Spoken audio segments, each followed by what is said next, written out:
I'm delighted to bring you an update on our building progress. Schools are dynamic places. Change happens constantly, and it needs to, because the whole landscape of education is changing.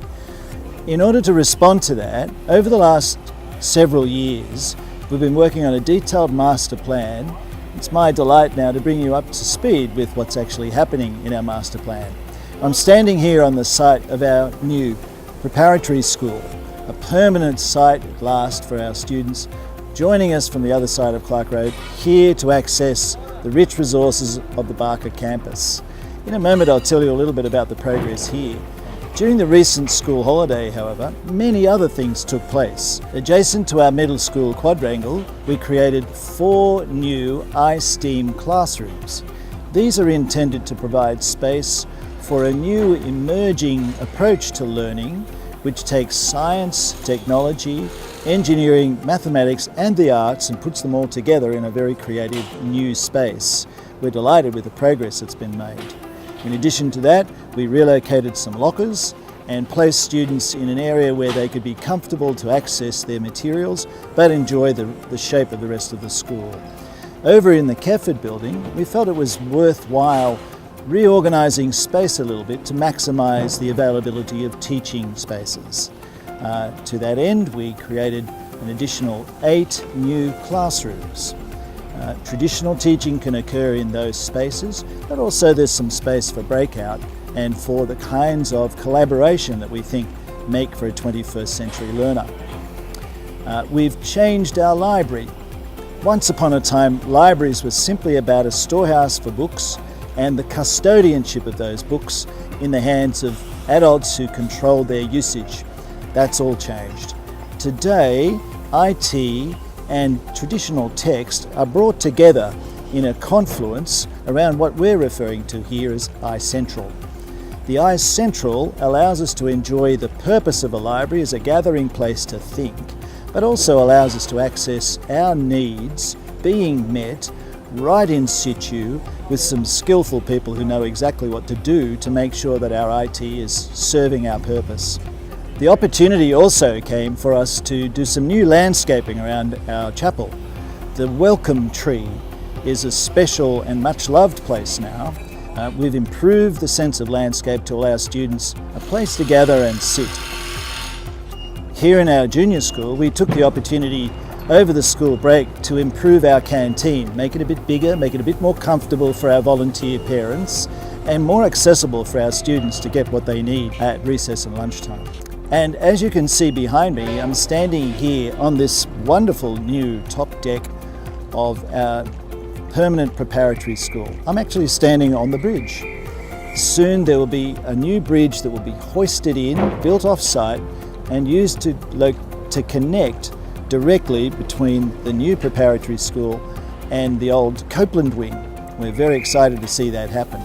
Behind me, the workers are fixing the steel so that the outline of the building will become very apparent in the coming few days. Now, we're very excited about this building. It represents the latest thinking about how children, as opposed to young adults, learn and grow in education. This provides 9 teaching spaces, a wonderful new piazza that will allow the children a place to gather with their parents and the community to celebrate each other's identity. Classrooms, as you will see, will emerge behind us here on this deck on both floors. We will also have a wonderful new maker space between those classrooms so that the creativity of learning is combined with the task of being actually in the classroom in that traditional sense. Outside of this building will be a marvellous new playground for the children. It will allow children to express themselves, not as the way in which adults think they should play, but allow them, using those Reggio Emilia concepts, to create their own learning environments, to create their own play spaces. We can't wait to get in there and play ourselves. Now, as you see, a lot of progress has been made, but there's still a lot to do. We expect to be in here enjoying the facility by the commencement of Term 4 2018. Can't wait for that. And finally, let me share with you our new Plume store, which will be located on the corner of Clark Road and Marillion Avenue.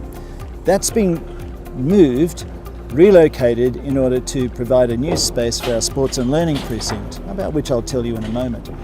That facility will provide all of the things that we expect in the Plume store. It'll just be in a different location. So the sports and learning precinct represents such a significant moment in the history of our school. It takes advantage of the good work of past generations of school council and heads who provided this marvellous space on the avenue.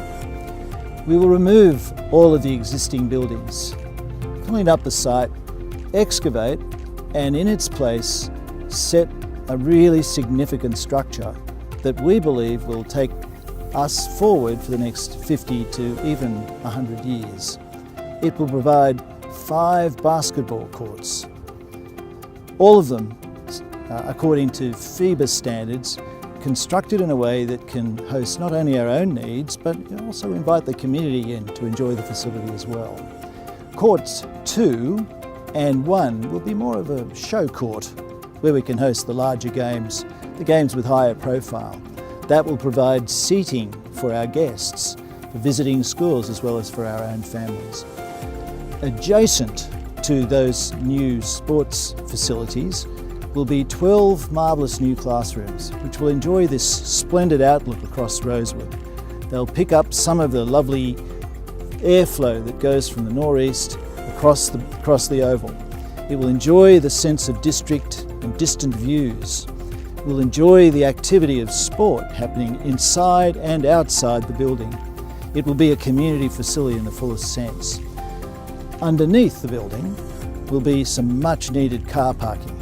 Not glamorous, I grant you, but so important in the safe and happy operation of our school.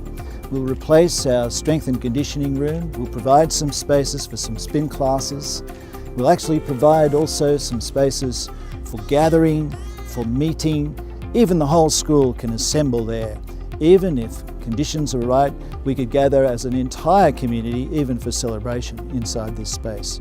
We've tried to design it respectfully, mindful of the history of this landscape, mindful of Indigenous people who lived here before us, mindful of the slope of the landscape itself, mindful of the blue gum high forest. All of those elements have been brought to bear on the design of the building.